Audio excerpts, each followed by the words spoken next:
Nós vimos aqui ontem Guilherme Longo dando uma entrevista para a nossa produtora. E aí, eu esqueci o nome da produtora, porque é lá de Ribeirão. Juliana Melani, lembrei. Juliana Melani. Ele deu uma entrevista para a produtora Juliana Melani e nós vimos a entrevista e Guilherme Longo. Foi uma longuíssima entrevista. Ele que é acusado de matar o menino Joaquim. Você há de lembrar, o crime foi em 2013, eu contei aqui ontem. A mãe do menino vivia com Guilherme Longo, a Natália. Os dois foram presos, mas a justiça brasileira é uma delícia com criminosos. Conosco, não. Com uma pessoa de bem, esquece. Mas com criminoso, a justiça brasileira ama criminoso, né? E ama, e é fácil explicar por que ama. Porque deu o direito dele responder o processo em liberdade. Agora, acontece uma coisa. Ele negou a polícia e negou a justiça. E agora, para a nossa produtora, para a Juliana Melani, ele vai confessar como matou. Eu vou mostrar só esse primeiro trechinho antes da reportagem para você e para você que está chegando agora no nosso Cidade Alerta. Eu desejo uma boa noite, para mostrar ele contando pela primeira vez como ele matou. Ele que durante 6 anos, 6, 7 anos, praticou jiu-jitsu. A perícia disse que ele teria matado o menino com uma superdose de insulina. O menino tinha problema de diabetes. E ele diz que não. Que ele aplicou um golpe, estrangulou o menino, usando uma técnica que ele aprendeu nas aulas de jiu-jitsu. Aulas jiu-jitsu, que é um esporte lindo de se praticar e que não nasceu para você usar para machucar as pessoas, para matá-las, né? É um esporte como qualquer outro e agora está até entrando na Olimpíada. Então, resumo, ele diz que a técnica que ele usou não deixa sinais da agressão. E a perícia não viu o estrangulamento que ele confessa. Assim, põe a confissão dele. Eu fui até a cozinha. Repara. Preparar uma madeira. E nessa hora foi que me veio na cabeça. Né? Como eu disse, eu falei, se eu conseguir, nossa, eu falei, se ele por acaso não estiver aqui, acho que minha vida vai melhorar. Uma insanidade, né? Eu falei, ali vai, é isso que eu preciso. Vai vendo. E eu já tava com ele no colo, eu já levei ele mais, levei ele pra fora e matei ele. Eu falei, eu preciso dar um jeito de esconder ele. E chovia alguns dias, eu tinha certeza que ele tava cheio. Rio Pardo. Tínhamos um bom de água. E foi na sorte que ele podia ter, eu falei, vou jogar, e eu nem pensei nas consequências, né? Ele podia ter parado em qualquer lugar, podia ter parado ali, né? Mas eu não sei por que ele andou tanto, né? Eu peguei ele no colo e fui... Ele vai e ele confessa que matou. É uma confissão feita espontaneamente. Depois da confissão, ele escreveu uma carta para os pais e desapareceu, onde há até uma suspeita de que ele pode ter se suicidado. Ele treinou jiu-jitsu por quase 7 anos e já tinha agredido várias outras pessoas usando a técnica que ele aprendeu no esporte. Resumo. Primeira pergunta. Acabamos de ver um caso onde um sujeito que tentou matar a namorada, uma tentativa de assassinato, entrou na delegacia, ainda há pouco, foi lá, se apresentou e saiu pela porta da frente porque estamos no período eleitoral. e no período eleitoral, 5 dias antes e 48 horas depois, não se pode prender ninguém. Se ele for, algum policial o vir agora, também não pode prendê-lo, porque não há a questão do flagrante. Não é possível. Eu fico ouvindo a nova direção do país falar em mudança de previdência, mudança de lei trabalhista, mudança de tempo de aposentadoria, né, do nosso atual presidente Michel Temer. Ele que é um dos maiores constitucionalistas do país e já foi secretário de Segurança aqui em São Paulo, ele bem que poderia também encampar uma necessidade do povo que agora ele é o mandatário, que é mudar as leis. Ele também podia, já que ele está com tanta aflição em mudar a Previdência, mudar as leis trabalhistas, podia também mudar as leis criminais do país. Porque não é possível, agora se esse aí for preso, já confessou o crime nesse instante aqui no Cidade Alerta. Resumo, ele agora vai ter que ter o julgamento. Confessou, tinha que chamar e dizer assim, o que o senhor falou na televisão foi assim? Foi. Muito bem. Conta aqui, pro juiz. Acabou o assunto, pim, caneta e acabou. Não, vai ser um ritual, um gasto de dinheiro lascado. Não tem que economizar? Se o cara já confessou, pau na máquina. E ele confessa e diz que levou o menino pro lado porque achou que a vida dele ia melhorar com a morte do pequeno lá, do pequenino lá, com a morte de Joaquim, e enforca a criança. Um sujeito desse, tem que, já que confessou, confirmou a confissão, que matou uma criança, mostra ali o menino que ele matou, olha o tamanho. Coisa mais linda. Esse sujeito tinha que ser pendurado, né? Devia, sim, encampar o governo. Vamos discutir, faz uma Assembleia Nacional Constituinte que estavam doidinhos para fazer besteira. Faz pelo menos para mudar a lei, para ver se o povo não quer pena de morte para um sujeito desse. Mas ouvir o que o povo quer, ninguém quer ouvir. É igual a campanha política. Falam, mas na hora H lá atrás vão fazer só o que não falaram. Põe no Cidade. Uma confissão reveladora, surpreendente e que pode mudar o rumo desta história. Uma conversa tranquila com um assassino confesso. O encontro com a produtora da TV Record foi no motel da cidade, uma exigência de Guilherme Longo. E depois de 40 minutos, Guilherme revela que matou Joaquim. Eu peguei ele no colo e fui até a cozinha, né, preparar uma mamadeira. E nessa hora foi que me veio na cabeça. Né, como eu disse, eu falei, se eu conseguir, se ele por acaso não estiver aqui, acho que minha vida vai melhorar. Uma insanidade, né? Eu falei, é isso que eu preciso. E eu já tava com ele no colo, eu já levei ele pra fora e matei ele. O que você fez? Eu estrangulei ele, eu não apertei a traqueia dele, né? Pra não machucar, eu sabia que ia machucar. Simplesmente comprimia a lateral do pescoço dele pra ele desmaiasse sem dor. E foi rápido. Foi coisa de 2, 3 segundos. E aí?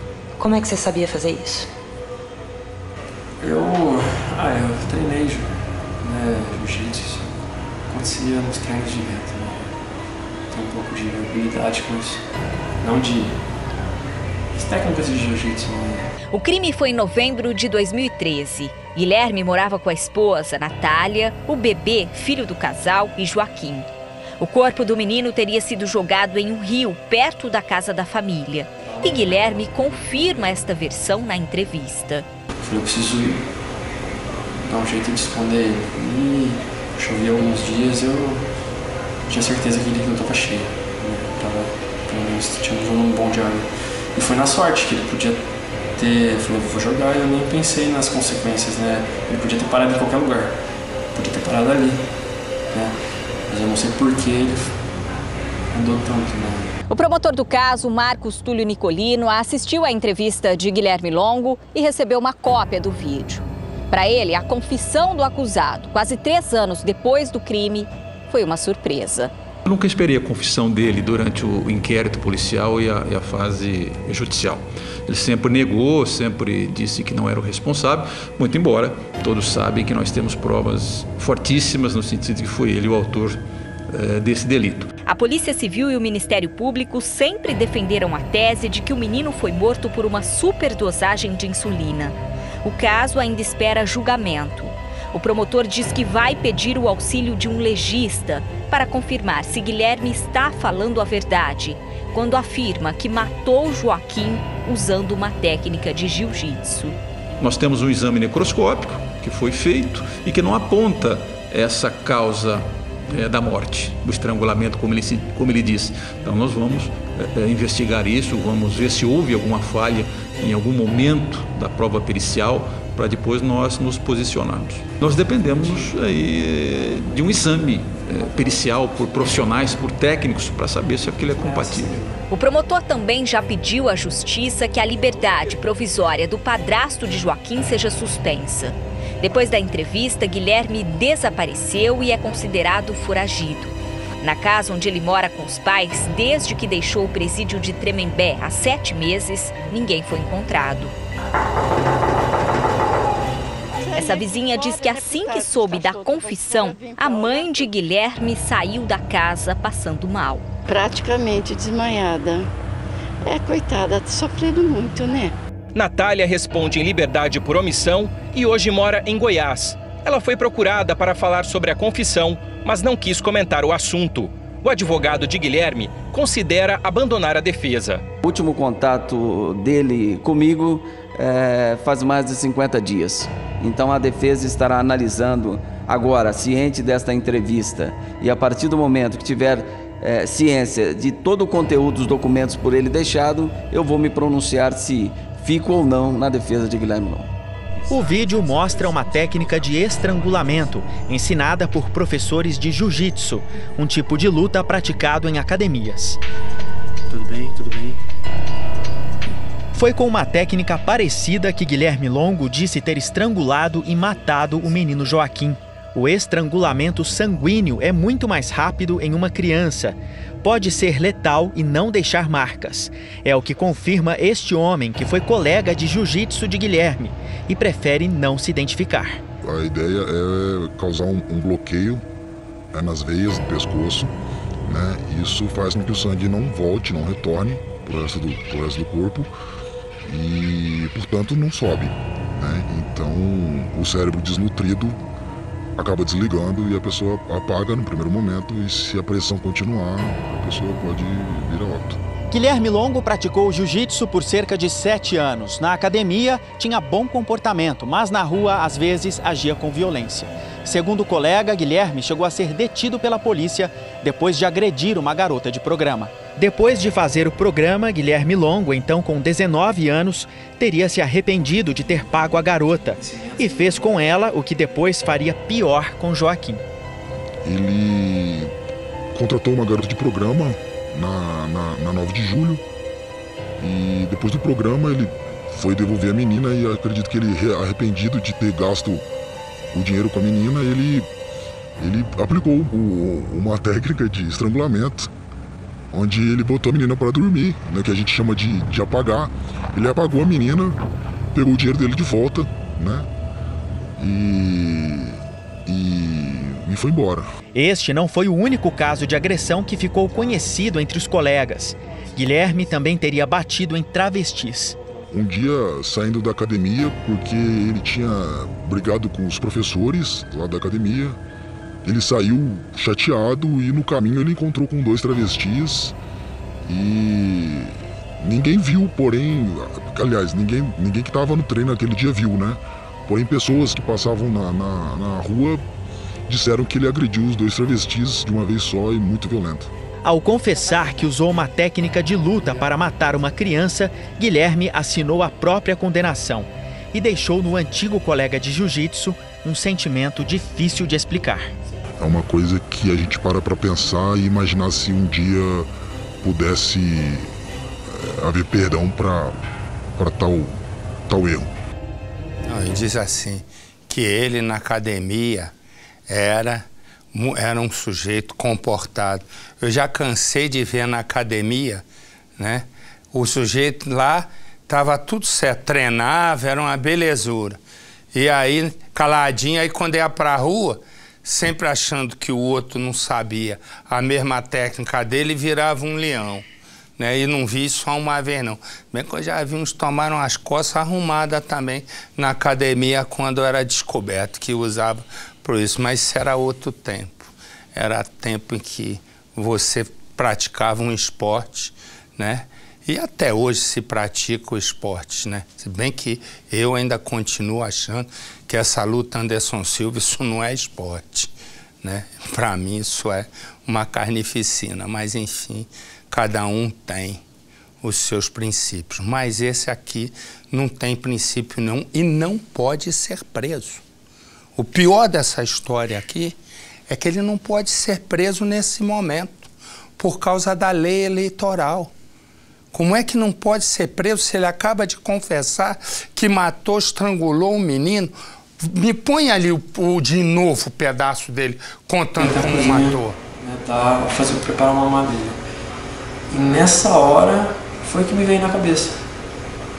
Né? Como eu disse, eu falei, se eu conseguir, nossa, eu falei, se ele por acaso não estiver aqui, acho que minha vida vai melhorar. Uma insanidade, né? Eu falei, ali vai, é isso que eu preciso. E eu já tava com ele no colo, eu já levei ele pra fora e matei ele. Eu falei, eu preciso dar um jeito de esconder ele. E chovia alguns dias, eu tinha certeza que ele rio tava cheio, né? Pelo menos tinha um volume bom de água. E foi na sorte que ele podia ter, eu falei, vou jogar, eu nem pensei nas consequências, né? Ele podia ter parado em qualquer lugar. E aí ele ainda diz, hein?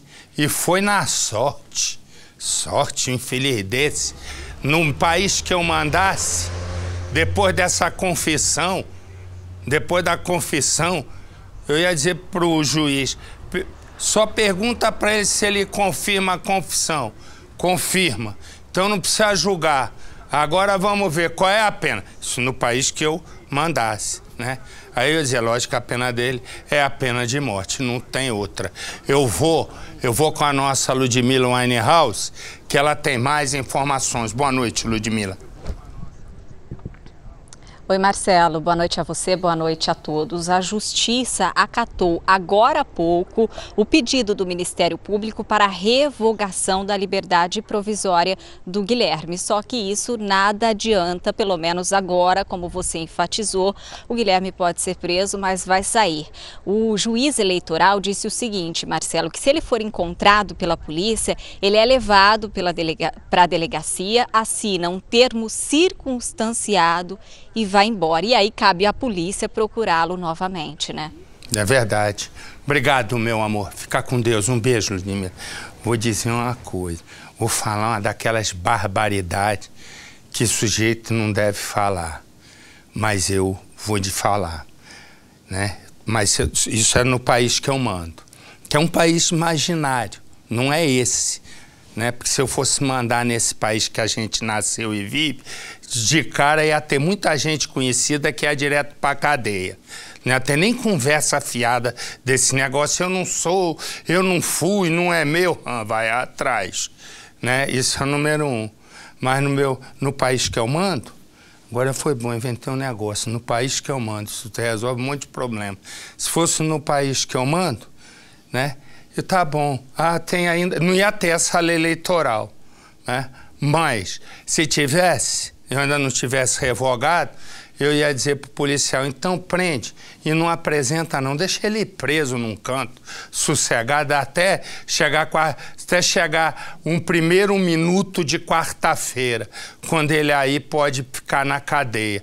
Porque não é possível que uma eleição seja mais importante que a vida de uma criança, né? Não é possível que uma regra da justiça, por uma questão de eleição, possa ser mais importante do que a vida desse menino. Me desculpe, não tem eleição que seja mais importante que a vida de uma criança. E o cara não pode ser preso. Contando, ninguém acredita. Só que é uma piada. Sai fora.